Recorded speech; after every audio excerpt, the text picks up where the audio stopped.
2 point charges plus 3 microcoulomb and plus 8 microcoulomb repel each other with a force of 40 Newton. If a charge of minus 5 microcoulomb is added to each of them, then the force between them will become A minus 10 Newton, B plus 10 Newton, C plus 20 Newton and D minus 20 Newton. Okay तो बच्चों हमसे कहा जा रहा है कि दो charge हैं Q1 और Q2. Q1 है प्लस 3 माइक्रोकूलाम और Q2 है प्लस 8 माइक्रोकूलाम और ये एक दूसरे से कुछ डिस्टेंस पर हैं, तो ये एक दूसरे को रिपेल करते हैं 40 न्यूटन के फोर्स से.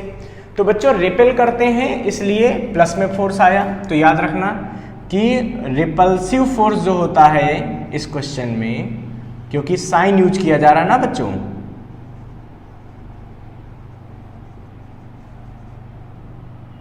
वो यूज होता है पॉजिटिव साइन से, और जबकि जो अट्रैक्टिव फोर्स होगा या अट्रैक्शन फोर्स होगा वो यूज होगा निगेटिव.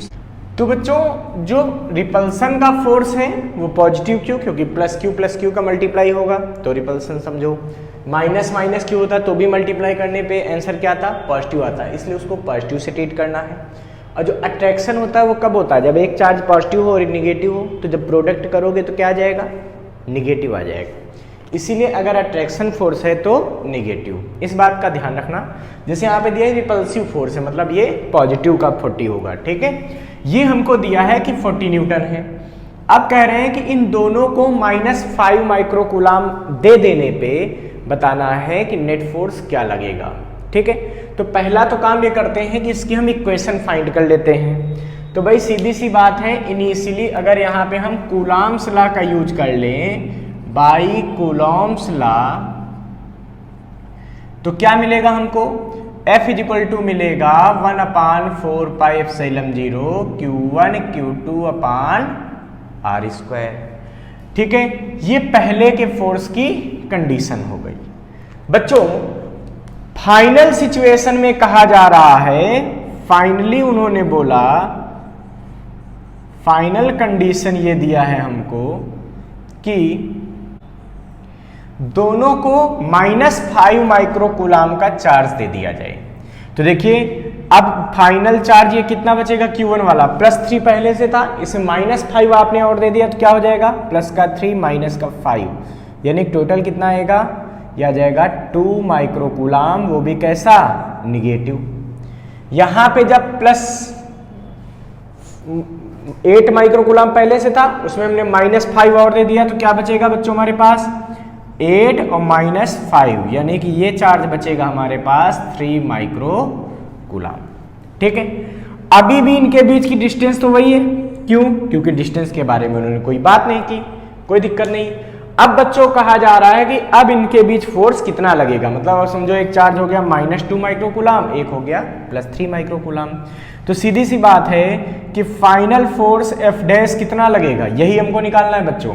तो फाइनल फोर्स F डैश ही हमको फाइंड करना है. तो इसका फार्मूला क्या लगेगा, 1/4πε0 first charge into second charge upon R square. क्यों, क्योंकि कूलाम यहाँ भी यूज कर लिया, ये क्वेश्चन नंबर 2. ऐसा कर दें इन दोनों इक्वेशन को डिवाइड कर लें तो इजीली सॉल्व हो जाएगा ये क्वेश्चन. तो जैसे हम डिवाइड करेंगे, मतलब हम F double dash upon F करेंगे, तो हमने क्या किया, सेकंड इक्वेशन में फर्स्ट इक्वेशन से डिवाइड कर दिया. तो बच्चों यहाँ पे क्या मिलेगा, F डैश अपान F किया तो हमारे पास ये आएगा, यहाँ से F डैश देखो ये पूरा आएगा, अपान में ये आएगा, तो सब कट जाएगा, यानी कि 1/4πε0 Q dash Q double dash upon R square, upon में आया 1/4πε0 Q1 Q2 अपान R स्क्वायर. तो ध्यान से देखो, तो ये टर्म पूरा इससे कैंसिल हो जाएगा, R स्क्वायर भी अभी अपोजिट होके कैंसिल हो जाएगा, यानी कि जो फाइनल आंसर हमारे पास बचेगा वो क्या बचेगा, F dash upon F is equal to Q dash Q double dash upon Q1 Q2. तो F डैश कितना निकल आएगा, Q dash Q double dash upon Q1 Q2 into F, सारी वैल्यू पुट कर दीजिए. तो बच्चों F डैश की वैल्यू कितनी आ जाएगी, Q डैश कितना आया देखिए, Q dash -2, Q double dash कितना आया है प्लस का 3, क्योंकि ऊपर भी माइक्रो कूलाम यहाँ माइक्रो कूलाम इसलिए हमको उनको कूलाम में चेंज करने की जरूरत नहीं है, वरना फिर हम लोग उनको कूलाम में चेंज करते अगर अलग अलग यूनिट दोनों चार्जेस की होती तो। ठीक है, अपान में Q1 कितना है देखिए 3 प्लस का इंटू प्लस का 8 इंटू F।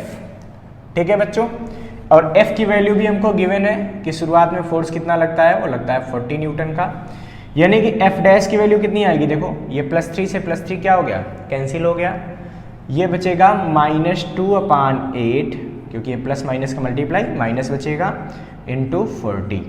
इससे इसको कट करेंगे 5 टाइम्स, देखिए 8 से 5 को कट 40 को कट कीजिए 5 टाइम्स, यानी कि F डैश आ जाएगा -10 Newton. So the final force becomes -10 Newton. Minus का मतलब बच्चों अट्रैक्शन, माइनस का मतलब अट्रैक्शन फोर्स है, और कितना है 10 न्यूटन। देखिए हमने पहले ही समझा दिया था, वैसे भी समझ में आ रहा है कि एक चार्ज निगेटिव और एक पॉजिटिव, तो उनके बीच कैसा फोर्स लगेगा, अट्रैक्शन फोर्स लगेगा। सो -10 विल बी करेक्ट आंसर।